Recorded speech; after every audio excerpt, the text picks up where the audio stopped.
ನಮಸ್ತೆ ಫ್ರೆಂಡ್ಸ್, ರಾಜ್ ಜಾಬ್ಸ್ಗೆ ಸ್ವಾಗತ. ಫ್ರೆಂಡ್ಸ್, 5,000ಕ್ಕೂ ಅಧಿಕ ಉದ್ಯೋಗಗಳಿಗೆ ನೇಮಕಾತಿ ನಡೀತಾ ಇದೆ ನೋಡಿ. ಪ್ರತಿ ಗ್ರಾಮ ಪಂಚಾಯಿತಿಯಲ್ಲೂ ನೇಮಕಾತಿ ಇದೆ, ಎಲ್ಲ ಜಿಲ್ಲೆಗಳಲ್ಲಿ ನೇಮಕಾತಿ ಇದೆ. ಕರ್ನಾಟಕದ ಎಲ್ಲ ಜಿಲ್ಲೆಗಳಲ್ಲೂ ಕೂಡ 5,000ಕ್ಕೂ ಅಧಿಕ ಉದ್ಯೋಗಗಳಿಗೆ ನೇಮಕಾತಿಯ ಹೊಸ ಅಧಿಸೂಚನೆ ಬಿಡುಗಡೆಯಾಗಿದೆ ನೋಡಿ. ಕರ್ನಾಟಕ ಪಂಚಾಯತ್ ರಾಜ್ ಆಯುಕ್ತಾಲಯ, ಗ್ರಾಮೀಣಾಭಿವೃದ್ಧಿ ಮತ್ತು ಪಂಚಾಯತ್ ರಾಜ್, ಕಾಳಿದಾಸ್ ಮಾರ್ಗ, ಗಾಂಧಿನಗರ, ಬೆಂಗಳೂರು ನೋಡಿ. ಇಲ್ಲಿಂದ ನೇಮಕಾತಿಯ ಹೊಸ ಅಧಿಸೂಚನೆ ಬಿಡುಗಡೆಯಾಗಿದೆ ನೋಡಿ. ಇಲ್ಲಿ ಮುಖ್ಯ ಕಾರ್ಯನಿರ್ವಾಹಕ ಅಧಿಕಾರಿಗಳು ರಾಜ್ಯದ ಎಲ್ಲ ಜಿಲ್ಲಾ ಪಂಚಾಯಿತಿಗಳಿಗೆ ಅಂತ ಕೊಟ್ಟಿದ್ದಾರೆ. ರಾಜ್ಯದ ಪ್ರತಿ ಗ್ರಾಮ ಪಂಚಾಯಿತಿಗಳಿಗೂ ಹೊಸದಾಗಿ ಒಂದು ಡಾಟಾ ಎಂಟ್ರಿ ಆಪರೇಟರ್ ಉದ್ಯೋಗಗಳನ್ನು ನೇರ ನೇಮಕಾತಿ ಮೂಲಕ ಭರ್ತಿ ಮಾಡಿಕೊಳ್ಳುವ ಕುರಿತು ಅಂತ ಕೊಟ್ಟಿದ್ದಾರೆ. ಅಂದರೆ ಇಲ್ಲಿ ನೋಡಿ, ನೇರ ನೇಮಕಾತಿ ಅಂತ ಹೇಳಿದ್ದಾರೆ. ಯಾವುದೇ ರೀತಿಯ ಎಕ್ಸಾಮ್ ಇರಲ್ಲ ನೋಡಿ, ಯಾವುದೇ ರೀತಿಯ ಲಿಖಿತ ಪರೀಕ್ಷೆ ಇರಲ್ಲ, ನೇರವಾಗಿ ಆಯ್ಕೆಯನ್ನು ಮಾಡಿಕೊಳ್ಳಲಾಗುತ್ತೆ.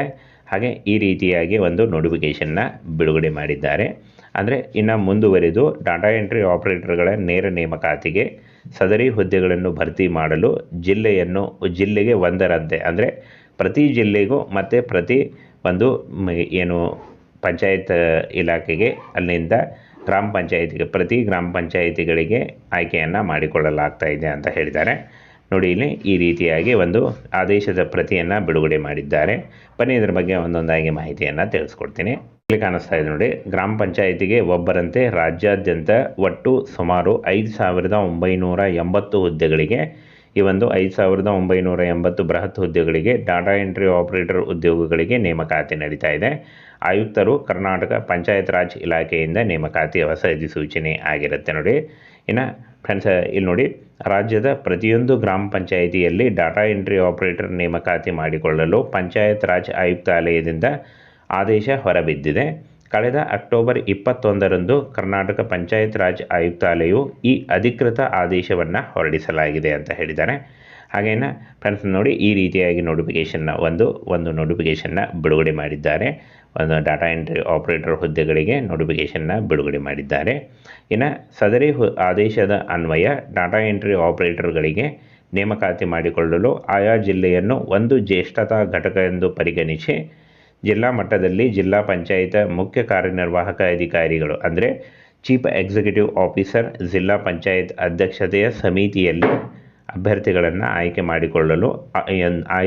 ಆಯ್ಕೆಯನ್ನು ಮಾಡಿಕೊಳ್ಳಬೇಕು ಎಂದು ಆದೇಶದಲ್ಲಿ ಸೂಚಿಸಲಾಗಿದೆ ಅಂತ ಹೇಳಿದ್ದಾರೆ. ಅಂದರೆ ಈ ಚೀಫ್ ಎಕ್ಸಿಕ್ಯೂಟಿವ್ ಆಫೀಸರ್ ಜಿಲ್ಲಾ ಪಂಚಾಯತ್ನವರು ನಿಮಗೆ ಇಂಟರ್ವ್ಯೂ ಮಾಡಿ ಆಯ್ಕೆಯನ್ನು ಮಾಡಿಕೊಳ್ಳಲಾಗುತ್ತೆ. ಈ ರೀತಿಯಾಗಿ ಒಂದು ಆಯ್ಕೆ ಪ್ರಕ್ರಿಯೆ ನಡೆಯುತ್ತೆ. ನೇರ ನೇಮಕಾತಿ ಇರುತ್ತೆ, ಡೈರೆಕ್ಟ್ ನೇಮಕಾತಿ ಇರುತ್ತೆ, ಯಾವುದೇ ರೀತಿಯ ಒಂದು ಲಿಖಿತ ಪರೀಕ್ಷೆ ಇರುವುದಿಲ್ಲ. ಇನ್ನು ಮಾಸಿಕ ವೇತನವನ್ನು ನೋಡೋದಾದರೆ 16,000ದಿಂದ ಸ್ಟಾರ್ಟ್ ಆಗುತ್ತೆ ಅಂತ ಹೇಳಿದ್ದಾರೆ ನೋಡಿ. ಇಲ್ಲಿ 16,738 ರೂಪಾಯಿಯಿಂದ ಶುರುವಾಗುತ್ತೆ ಅಂತ ಹೇಳಿದ್ದಾರೆ. ಇದು 30,000ವರೆಗೂ ಕೂಡ ಹೋಗುತ್ತೆ, ಜಾಸ್ತಿ ಆಗುತ್ತೆ.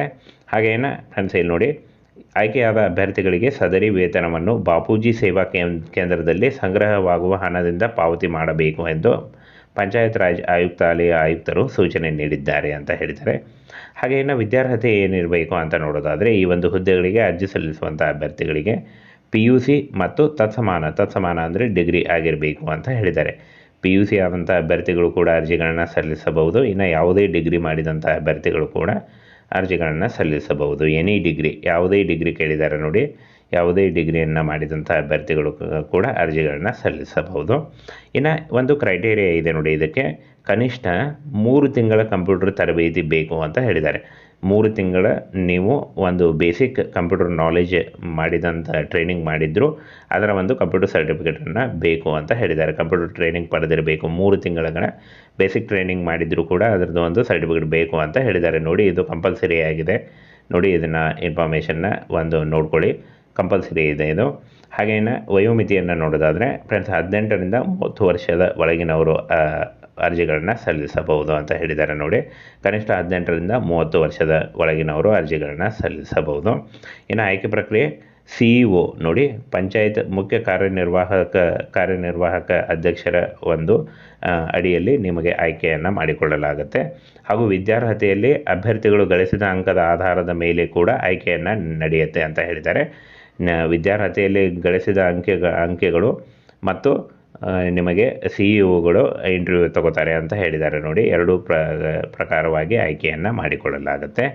ಇನ್ನು ಡಾಟಾ ಎಂಟ್ರಿ ಆಪರೇಟರ್ಗಳು ಹುದ್ದೆಗಳಿಗೆ ನೇಮಕಾತಿಯ ಸಂಬಂಧಿಸಿದಂತೆ ಗ್ರಾಮ ಪಂಚಾಯಿತಿ, ಜಿಲ್ಲಾ ಪಂಚಾಯಿತಿಯ ಮುಖ್ಯ ಕಾರ್ಯನಿರ್ವಾಹಕ ಅಧಿಕಾರಿಗಳ ಅಧ್ಯಕ್ಷತೆಯಲ್ಲಿ ನೇಮಕಾತಿಯನ್ನು ಮಾಡಿಕೊಳ್ಳಲಾಗುತ್ತೆ.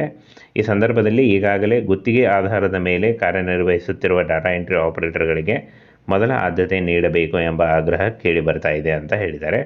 ಫ್ರೆಂಡ್ಸ್, ಸದರಿ ಹುದ್ದೆಗಳ ನೇಮಕಾತಿಯ ಕುರಿತು ಇಷ್ಟರಲ್ಲೇ ಪಂಚಾಯತ್ ರಾಜ್ ಆಯುಕ್ತಾಲಯದಿಂದ ಅಧಿಕೃತ ಅಧಿಸೂಚನೆ ಬಿಡುಗಡೆಯಾಗಲಿದ್ದು, ಈ ಕುರಿತು ಸಂಪೂರ್ಣ ಮಾಹಿತಿಯನ್ನು ನಿಮಗೆ ತಿಳಿಸ್ತೇವೆ ಅಂತ ಹೇಳಿದ್ದಾರೆ. ನೋಡಿ ಫ್ರೆಂಡ್ಸ್, ಈ ಒಂದು ಹುದ್ದೆ ಕೊನೆಯ ವಾರದಲ್ಲಿ ಬಿಡುಗಡೆಯಾಗುವಂಥ ಸಾಧ್ಯತೆ ಇದೆ. ನೋಡಿ, 5,000ಕ್ಕೂ ಹೆಚ್ಚಿನ ಒಂದು ನೇಮಕಾತಿ ನಡೀತಾ ಇದೆ. ಪ್ರತಿ ಗ್ರಾಮ ಪಂಚಾಯಿತಿಯಲ್ಲೂ ಎಲ್ಲ ಒಂದು ಗ್ರಾಮ ಪಂಚಾಯಿತಿಯಲ್ಲೂ ಕೂಡ ನೇಮಕಾತಿ ಆಗುತ್ತೆ.